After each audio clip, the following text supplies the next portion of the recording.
Hi YouTube, this is Joe Calton with Calton Cutlery. You can find us on the web, caltoncutlery.com.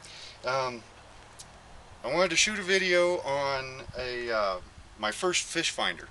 I've been fishing most of my entire life, and up until last Saturday had never used a fish finder before. A friend of mine was telling me how great they were, and I thought, well, maybe I ought to give one of those a shot. But I like to fish in a kayak most of the time. I mean, I've got a little bit larger boat and everything, and I've thought about getting one of the really big boats, but these kayaks are so dang handy. I mean, this is a 9.5 foot Swifty by Perception. I want to say I picked it up brand new on sale for like $200. It's made out of, plastic, some sort of plastic. You just pick the whole thing up, toss it in the back of the truck, and away you go. You don't have to worry about getting to a boat dock or, any of that stuff. There's no gas, there's no motor. There's just you, the paddle, and fishing. So anyway, once I got to looking at the fish finders in my local Sportsman's Warehouse, I noticed they had a smaller version. This is a lowrance Elite 4X Chirp, whatever that means.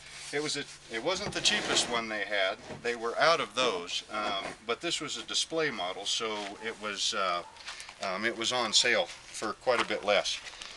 Anyway, so then the idea was how to mount it into the kayak. Because kayaks space is at a premium. So I got to thinking about it, and I'm thinking, okay, well, here's your, I can't see it. Here's your mounting bracket. You pull this lever up here and this comes off, but the mounting bracket stays there.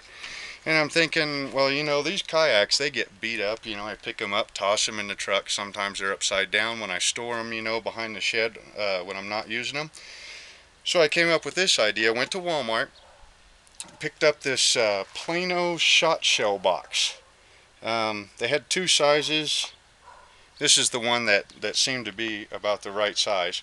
I think it was like $5, and it's plastic and it's got a gasket in it. Not that I'm really worried about that too much. But here's what I did.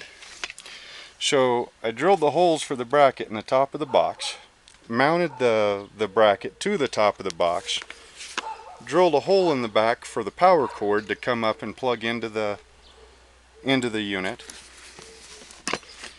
Then when you open it up, the cord goes through. There is a little 12-volt battery that I picked up in the automotive section at Walmart. I have no idea how many amps it holds, but I fished all day, like I said, I think it was last Saturday, and the battery was still good. So I picked that battery up and then used a little bit of this electrician's duct seal. It's kind of like a putty or a Play-Doh or something that's supposed to never harden up. It's always supposed to be, tacky and soft. I put the battery in there and then just put a couple of pieces of this electrician's putty in there to hold the battery in the back. And I keep the rest of this in here in case I need to move the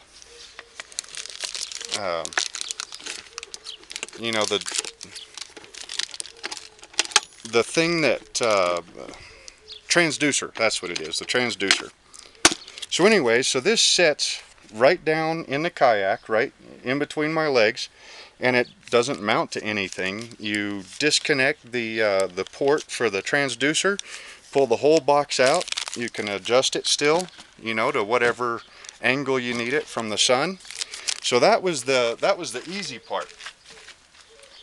It was deciding how to mount the screen and everything so I could see it while I was fishing. The little bit more difficult part was the mounting of the transducer.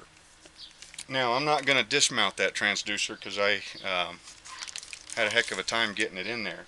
But most of the fish finding installation videos you see on YouTube, they're for sit-on-top kayaks, and apparently they have like a double hull. You've got the top part that you sit on, and then there's a dead air space in between that spot and the bottom of the boat.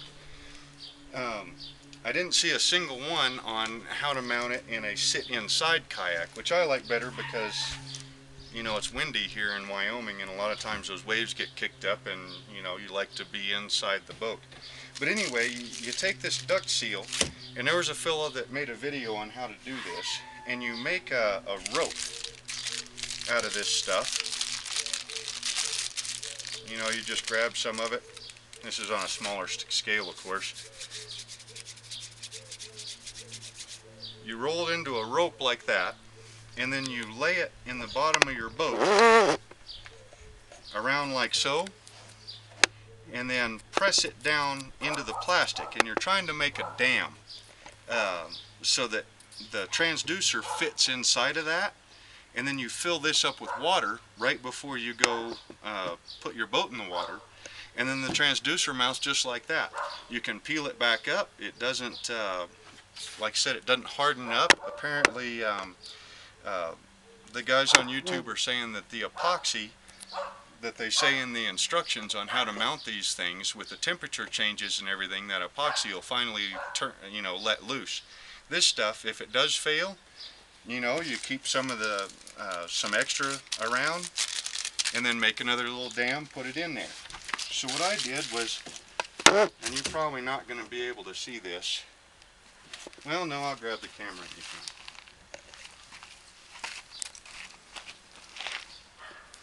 can. What? Oh, can you see it here? Oh. Yeah, you can kind of see it. Okay, so there's the I don't have a pointer, but there's the transducer right at the tip of my fingernail there. And the plug-in, oh, there we go. Okay. Ah, there's the transducer. There's the plug-in.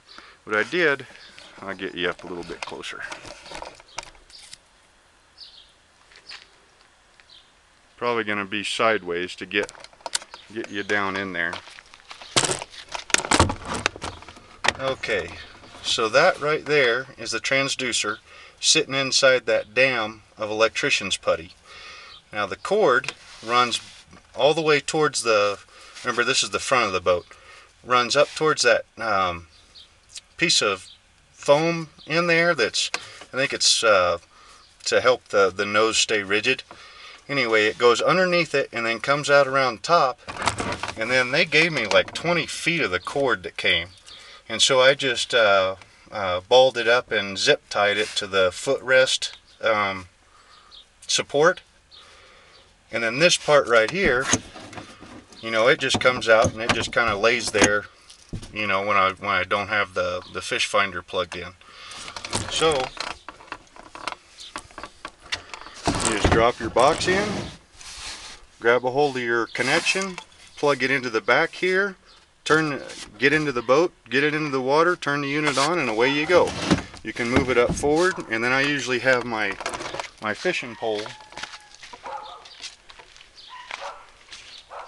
you know, while I'm paddling, it'll be sitting like that, and then I usually just paddle backwards and, you know, troll with whatever lure it is that I'm using. But anyway, I did not see an installation video on a fish finder in a sit inside kayak, so I figured I'd go ahead and show you guys how I did mine. Hope you enjoyed the video, and we'll see you next time.